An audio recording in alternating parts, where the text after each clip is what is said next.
자, 10절. 우리는 한 아버지를 가지지 아니하였느냐? 한 하나님께서 지으신 바가 아니냐?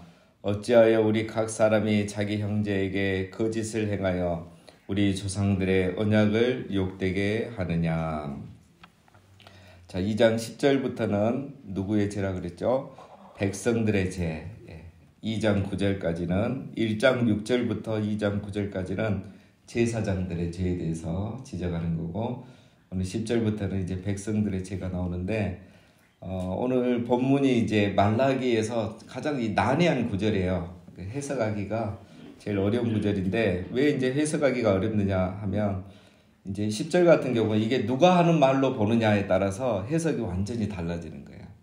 그래서 이제 난해 구절 중에 하나인데, 이제 가장 쉽게 이제 볼 수 있는 방법이 말라기 선지자가 한 말로 이렇게 보면은 이제 되고, 이제 보통 이제 말라기 선지자가 이 백성의 말을 가지고 이렇게 했느냐 하면 또 해석이 반대로 되는 거고, 자, 그러나 우리는 그냥 말라기 선지자가 이렇게 한 말로 보고 그냥 해석을 하겠습니다. 자, 이제 이 10절 말씀 이제 이거죠. 우리가 한 하나님이 지으신 백성이고 그 하나님을 아버지로 모시는 우리가 한 가족인데 왜 형제에게 거짓을 행할 수 있느냐, 어떻게 이룰 수 있느냐라는 그런 반문이면서 이제 책망이죠. 자, 이스라엘은 하나님을 한 아버지로 모시고 있는 가족 공동체이죠. 오늘 우리 교회처럼, 그죠?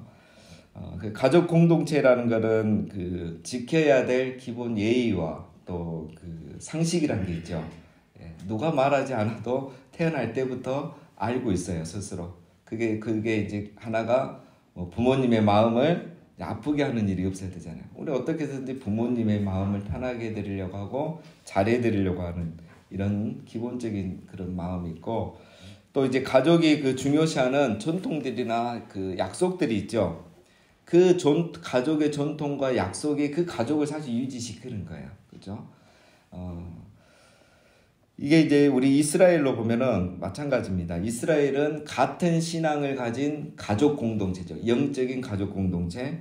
그래서 이제 이 이스라엘도 두 가지가 필요합니다. 기본적으로 하나님의 뜻을 거스르면 안 되죠. 하나님의 마음을 이렇게 아프게 해서는 안 되는 거죠. 그 다음에 이제 하나님과의 관계, 그 다음에 이스라엘의 신앙 공동체, 가족 공동체를 유지시켜주는 그 전통과 약속 같은 게 있는데 그게 바로 율법이에요. 그러니까 이 율법을 왜 지켜야 되느냐? 그걸 지켜야 이 공동체가 유지가 되는 거예요. 하나님과의 관계, 이웃과의 관계가. 자, 그게 바로 이제 그 중에 하나가 십계명이죠. 그 요약해 놓은 게. 자, 그런데 이제 이스라엘 백성이 이 약속을 깨뜨린 겁니다. 이 약속을 깨버린 거예요. 그 율법을 깬 거죠. 그래서 10절 마지막에 보면은 우리가 이렇게 한 아버지를 모시고 있고 한 하나님이 지으신 우리 같은 가족이고 사람인데 왜 형제에게 거짓을 행하여서 조상들의 언약을 욕되게 하느냐, 율법을 깨느냐 이겁니다.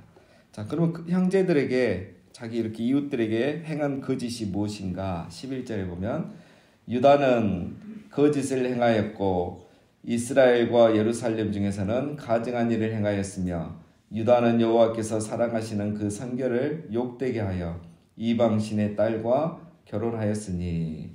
자, 여기서 유다란 말은 이스라엘 백성 전체를 가리킵니다. 지금은 유다와 베냐민의 후손들밖에 없잖아요. 그래서 포로기 남유다 이렇게 북이스라엘이 멸망하고 남유다만 있는 이후에 유다는 이렇게 말이 나오면 다 그냥 이스라엘 백성 전체를 가리킨다 이렇게 생각하면 되겠습니다. 자, 이들의 죄가 뭐죠? 거짓을 행하고 가증한 일을 행하였으며 성결을 욕되게 하여. 자, 이거 다 같은 말이죠. 그 행위가 뭐죠? 이방신의 딸과 결혼하였으니.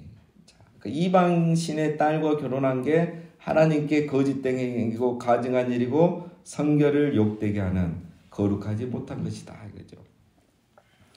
자, 왜 이방인과의 결혼을 금하는가? 자, 여기에 보면 이제 11절의 마지막에 보면 이방인과의 결혼이라고 이렇게 하지 않고 뭐라고 되어 있습니까? 이방 신의 딸과 결혼하였으니. 그렇죠. 이방 여인도 아니고 이방인의 딸도 아니고 이방 신의 딸이다 이렇게 표현하고 있죠. 그러니까 이거는 이제 이방인과의 결혼은 곧 뭐죠? 그들이 섬기는 우상을 인정해 주는 거예요. 예. 제가 첫날 잠깐 말씀을 드렸죠. 예. 이 시대는 종교 국가 시대예요. 한 국가는 한 신을 섬기고 있는 거예요. 예. 지금처럼 이렇게 자유로운 시대가 아니고, 그래서 이제 이방인이면 그 이방 나라가 섬기는 신을 다 그 나라 백성이 섬기는 것을 간주하는 겁니다. 그러니까 이방인과의 결혼은 이방 신의 딸과 결혼하는 것과 같은 거예요. 그래서 이제 이걸 우리가 착각하면 안 되는 게, 하나님이 무조건 이방인과의 결혼을 금한 것은 아닙니다. 모세가 나중에 누구하고 결혼했습니까? 구스 여인하고 했잖아요. 근데 하나님께서 이거에 대해서 말씀을 하시지 않아요. 왜 말하지 않느냐? 근데 그거를 반대하는 사람이 있었죠. 왜 당신은 구스 여인과 결혼하느냐? 이제 이게 오늘 우리 교회 안에도 똑같이 일어나는 현상들이에요. 하나님이 이방인과의 결혼을 금했을 때는 어떤 신앙의 전통을 지키기 위해서죠, 순수성을. 근데 모세가 이제 구스 여인과 결혼했을 때 이 구스 여인은 이미 출애굽할 때 이스라엘 백성을 따로 나온 거예요. 이 말은 이 여인은 이미 신앙이 있었던 거예요. 그래서 이거는 이제 예표입니다. 나중에 예수 그리스도를 통해서 이방인들이 이 교회 시대에 구원받는 것에 예표가 되는 거죠. 그래서 그거에 대해서 하나님이 크게 뭐라 하지 않는 거죠. 자, 그러나 지금은 왜 이제 이 문제를 가지고 하느냐? 지금은 이제 굉장히 신앙의 순수성을 유지하는 게 중요한데, 신앙이 없는 이방 여인들을 이제 아내로 맞이하고 있기 때문에 그게 지금 이제 문제가 되고 있는 겁니다. 그래서 약간 이런 상황적인 차이점이 있는 거죠. 자, 그 다음에 12절, 이게 얼마나 심각한지 이제 보면 압니다. 자, 오늘날 이제 이거하고 좀 다른 겁니다. 자, 이 일을 행하는 사람에게 속한 자는 깨는 자나 응답하는 자나 물론이요, 만군의 여호와께 제사를 드리는 자도 여호와께서 야곱의 장막 가운데서 끊어 버리시리라. 자, 이 일을 행하는 사람에게 속한 자라는 말은 이방 여인과 결혼을 하는 사람, 또 이방 여인을 잡으러 이렇게 맞아들이는 사람, 또 사이로 맞이하는 사람이 다 이제 포함이 되겠죠. 자, 깨는 자, 여기서 깨는 자라는 것은 일 깨우는 자입니다. 약속을 깨는 게 아니고 일 깨우는 자. 그러니까 제사장들을 말하죠. 예. 제사장들이 이걸 가르치고 이러면 안 된다고 해야 되고 본인들부터 솔선수범을 해야 되는데, 그 일 깨우는 자, 이 제사장들이 먼저 일을 행하는 거예요. 그 다음에 응답하는 자, 이거는 백성들을 말합니다. 제사장들이 괜찮다고 하니까 그거 뭐 자기도 그냥 하는 거예요. 그리고 뭐 이제 이스라엘 사람 중에 마음에 드는 사람이 없다는 핑계로 또 이방 여인과 결혼하고, 뭐 지금 사는 부인하고 뭐 맨날 싸우고 사는 것보다 차라리 이혼하고 이방 여인하고 결혼해서 사는 것도 나쁘지 않느냐, 뭐 이런 식으로 이제 핑계 대면서 이 일에 응답하는 거예요. 그렇게 살아가는 거죠. 그 다음에 여호와께 제사 드리는 자도, 자, 이거는 이방 여인과 이제 결혼하고 뭐죠, 하고도 율법을 어기고도 안식일이 되면 또 변함없이 나와서 예배하고 아무 문제가 없는 것처럼 이렇게 하는 것, 사람들을 다 말하는 거죠. 그들을 야곱의 장막 가운데서 끊어버리겠다, 이렇게 하죠. 이제 이스라엘 백성에서 제하게 되겠다. 다 그 죄를 용서하지 않고 심판하겠다는 거죠. 자, 이걸 보면은 그 마지막에 보면 이제 여호와께 제사 드리는 자도 다 여기에 포함된다는 것은 보면, 자, 이렇게 하고 나서 하나님 앞에 나와 예배 드리고 뭐 제사함을 위해서 기도하고 이런 게 다 소용이 없다는 것을 보여주는 거죠. 그래서 우리가 뭐 마찬가지입니다. 우리가 사회생활 하면서 사회에서는 똑같이 세상 사람들하고 불의하게 살면서 주일에 예배 나와서 예배하고 회개하고 하면은 그 죄가 없어지는 게 아니라는 거예요. 더 이렇게 이쪽 부분까지 적용을 하면 그렇죠. 자, 13절, 너희가 이런 일도 행하나니 곧 눈물과 울음과 탄식으로 여호와의 제단을 가리게 하는도다. 그러므로 여호와께서 다시는 너희의 봉헌물을 돌아보지도 아니하시며 그것을 너희 손에서 기꺼이 받지도 아니하시거늘. 이것도 약간 난해한데 우리 뭐 기본적으로 그냥 생각하면, 자, 이스라엘의 죄가 이제 큰 죄가 뭐죠? 이방 신의 딸과 결혼하는 거. 자, 근데 이제 이게 뭐 예를 들면 뭐 총각이 이렇게 결혼하면 이거 하나만 이제 잘못이겠죠. 근데 더 못된 죄가 뭐냐면 이방 여인과 결혼하기 위해서 본처와 이혼을 하는 거예요. 예, 우리 상식으로 이해가 안 되지만 이렇게 하는 거예요. 너희가 이런 일도 행하나니, 이게 이제 14절에 보면은 이방 여인과 결혼하기 위해서 본처와 이혼하는 거예요. 근데 14절에 보면 마지막에 보면 이제 더 잔인한 게 그 이혼하기 위해서 본처에게 이제 본처를 그 학대하는 것까지 나와요. 이렇게 이제 못됐던 거죠. 자, 그러니까 이제 이 버림받은 아내들이 얼마나 억울하겠습니까? 그러니까 눈물과 울음과 탄식으로 여호와의 제단을 가릴 정도예요. 예. 근데 이 여인들이 사실 뭐 제단에까지 이렇게 갈 수는 없죠. 제사장이 아니기 때문에 이 말은 이제 표현이죠. 그들이 눈물로 흐르면서 탄식하고 기도하는 게 하나님 앞에 다 상달이 된다는 거예요. 그래서 이 너희 아내들은 이렇게 하고 있는데 내가 너희의 봉헌물을 받지 않겠다. 너희 예배를 받지 않겠다 이거예요. 자기는 좋아서 예배드리고 감사하는데 나로 인해서 나의 아내들은 누군가는 상처받고 괴로워하고 있다는 거예요. 그런 삶으로 드리는 예배를 내가 받지 않겠다 이런 겁니다. 14절 너희는 이르기를 어찌 됨이니까 하는도다. 이는 너와 내가 어려서 맞이한 아내 사이에 여호와께서 증인이 되시기 때문이라. 그는 내 짝이요 너와 서약한 아내로 돼 내가 그에게 거짓을 행하였도다. 자, 너희는 이르기를 어찌 됨이냐. 이제 이 말은 이제 이 악을 행한 이 남자들이 왜 우리 예배를 받지 않으십니까? 왜 우리를 복주지 아니하십니까? 이렇게 하나님 앞에 말한다는 거예요. 자, 우리 상식에서 이해가 안 되는데 왜 이렇게 말할까요? 이 사람들은 왜 이렇게 반응할까요? 이게 이제 중요한 겁니다. 자기 잘못이 없다고 생각하는 거죠. 나는 잘하고 있고 정당하고 죄가 없다고 생각하는 거예요. 왜 우리가 봤을 때는 이해가 안 되는데 왜 이렇게 하고 있을까요? 예를 들면 이 사람들은 이제 자기 나름대로 떳떳한 거죠. 왜? 아내가 예를 들면 마음에 안 들어서 이제 마음에 안 들었고 사랑이 식어서 정당하게 이혼했다는 거예요. 합법적으로 이혼을 했고 또 예를 들면 남들도 다 뭐 이방인과 결혼하는데 뭐 나도 했고 그렇죠? 그리고 내가 뭐 예배를 안 드리나 안식일마다 예배 잘 드리고 있고 뭐가 문제냐 이거죠. 예. 그리고 뭐 이제 뭐 이혼했으면 이혼에 대한 합당한 대우를 해줬다 이거겠죠. 자, 이게 뭡니까? 자기 중심적인 생각이에요. 사람이 왜 죄를 짓고도 떳떳하냐면 자기는 잘못이 없다고 생각해요. 나는 내 양심상 거리낌이 없다. 내가 뭐 할 거 다 해주고 대우 다 해주고 합법적으로 했는데 그리고 시대가 다 이렇게 사는데 내가 뭘 잘못했냐? 자기 정당화를 하면 이렇게 되는 겁니다. 그러나 동시에 중요한 거는 자기 정당화를 한다고 해서 죄가 없어지는 것은 아니라는 거예요. 왜? 죄의 여부는 상황에 따라 바뀌는 게 아니라 하나님의 말씀이 기준인 거죠. 하나님의 말씀이 기준이죠. 하나님 뭐라 하시죠? 여호와께서 증인이 되시기 때문이라. 너와 내가 어려서 맞이한 아내 사이에 결혼할 때 너희들이 서약하지 않았느냐? 그때 너가 제사장 앞에서 서약했지만 내가 너희 앞에 서 있었다. 그 약속하는 거 내가 다 봤는데 너가 어떻게 그 약속을 깨고 아내를 버리고 거짓을 행하느냐? 이 말은 네가 그 서약한 때 거짓말을 했단 말 아니냐? 하나님이 다 보고 계셨던 거예요. 하나님의 기준은 뭐죠?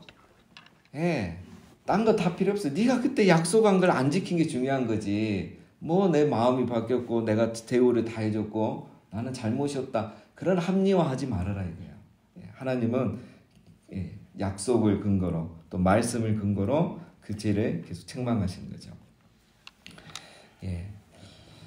자, 그 다음에 한숨에 자, 왜 이제 이혼하면 안 되고 이렇게 일부일체제로 살아야 되느냐? 15절에 아주 중요한 말씀 나오죠. 그에게는 영이 충만하였으나 오직 하나를 만들지 아니하셨느냐? 어찌하여 하나만 만드셨느냐? 이는 경건한 자손을 얻고자 하심이라. 그러므로 내 심령을 삼가 짓기 어려서 맞이한 아내에게 거짓을 행하지 말지니라. 왜 하나님이 아담에게 하와라는 한 여자만 줬겠냐? 하나님의 능력이 태초에 아담 하나의 여성은 10명을 만들어서 10명의 아내를 줄 수도 있는데 왜 한 아내만 줬겠느냐? 이는 경건한 자손을 얻고자 함이니라.